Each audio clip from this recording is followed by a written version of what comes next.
ஒரு பக்கம் ஓவர் நல்லவரான கோபி அப்படின்னா, இன்னொரு பக்கம் வந்து ஓவர் கெட்டவங்களான ஈஸ்வரி. ஈஸ்வரியோட கதாபாத்திரம் பண்ணக்கூடிய எல்லா விஷயங்களுமே வந்து ரொம்ப கீழ்த்தரமாவும், ரொம்ப சின்ன புத்தி உள்ளதனமா தான் இருக்கு. ஸோ, அதெல்லாம் நமக்கு ஒரு காண்டா இருக்கு அப்படிங்கிறது ஒரு பக்கம்னா, இதில வேற புதுசா ஒரு வில்லன கொண்டு வரோம். அத வச்சு செடியனுக்கு ஆப்ப கொண்டு வரோம்ன்னு எதையோ பண்ணிட்டு இருக்காங்க. ஸோ, இப்போ வந்து பார்த்தீங்க அப்படின்னா வந்து, இந்த ஆகாஷ கடையில வேலைக்கு சேர்த்து, அவரும் வேலை செஞ்சுட்ருக்காரு. இப்போ கொஞ்சம் கொஞ்சமா கடை நல்லா போக ஆரம்பிக்குது. அத நெனச்சு சந்தோஷப்பட்டுட்டு இருக்காங்க பாக்கியா. அதே சமயத்தில வந்து பார்த்தீங்க அப்படின்னா வந்து, பாக்கியா எப்ப திருப்பி வீட்டுக்கு வருவாங்கன்னு வாசல்லயே வழி மீது விழி வைத்து காத்துட்ருக்காங்க இப்ப ஈஸ்வரி.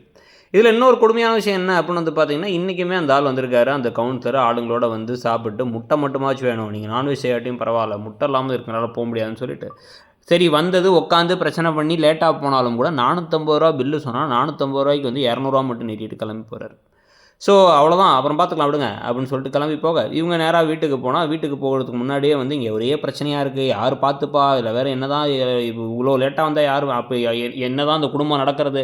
அப்படி இப்படின்ட்டு வந்து சமைச்சு வைக்க மாட்றாங்க. அது பிரச்சனை, இது பிரச்சனைன்னு புலம்பிக்கிட்டே இருக்காங்க ஈஸ்வரி. உடனே வந்து இப்போ இவரும் வேற செடியன் வேற வந்து எதுக்கு இப்படி எழில் வந்து என் ஒய்ஃப் வேலை செய்யலன்னு சொல்கிறான். அவள் குழந்தையும் பார்த்துட்டு வேலையும் எப்படி செய்வா அப்படின்னு வந்து பேசிக்கிட்டு இருக்கா. குழந்தையும் பார்த்துக்கணுமா, எல்லா வேலையும் செய்யணுமா, அதை வந்து பாக்கியா தான் செய்யணுமாங்கிற மாதிரி இவங்களும் வந்து லைட்டாக பேசிக்கிட்டு இருக்காங்க எப்பவும் போல ஈஸ்வரியும். ஸோ இது நடந்து முடிஞ்சதுக்கு பிறகு தான் வந்து பார்த்தீங்க அப்படின்னா வந்து ஈஸ்வரி வீட்டுக்கு பாக்கியா வராங்க. அவங்க பேசாம கிளம்பி போயிட்டு, அடுத்த நாள் காலையிலே வேலைக்கு ஒரு ஆள கூட்டு வந்து, இவங்க இனிமே வேலை செய்வாங்க. அதுக்கு காச வந்து வேற யாரும் குடுக்க வேணாம். நீங்க வந்து 2 பேரும் வந்து குடும்ப செலவெல்லாம் நாங்க பார்த்துக்கிறோம்னு சொன்னானுங்களே, அவனுங்களே வந்து இவங்க காச மட்டும் குடுக்கட்டும். குழந்தையும் பார்த்துட்டு, சமைக்கிற வேலையும் செஞ்சுட்டு, வீட்டையும் வந்து கிளீன் பண்ணி பார்க்கணும். ஒரு ஆள கூட்டு வராங்க. ஸோ அந்த ஆளுக்கு எவ்வளோ சம்பளம் அப்படின்னு வந்து கேட்டா, அவங்களுக்கு ரூ. 20,000 சம்பளங்கிறத மனசுல வச்சுட்டு, நீ ரூ. 10,000 போய் குடுக்க போறியா? உங்க அம்மா வீட்ல இருந்தா இதெல்லாம் சரியாயிடும். எழில் கேட்க மாட்டான். நீயாச்சு கேளு, நீயாச்சு கேளுன்னு இப்போ ஓவரா பண்ணிட்டு இருக்காங்க. ஈஸ்வரி ஏத்தி விடுறதெல்லாம் நமக்கே கடுப்பா இருக்கு.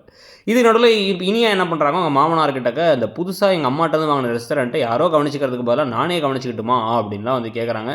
அத பத்தி என்ன கருத்து அப்படிங்கிறத சொல்லுங்க. உங்கள பொறுத்தவரைக்கும் இந்த கதை எப்படி போகுதுங்கிறதையும் சொல்லுங்க. Thank you.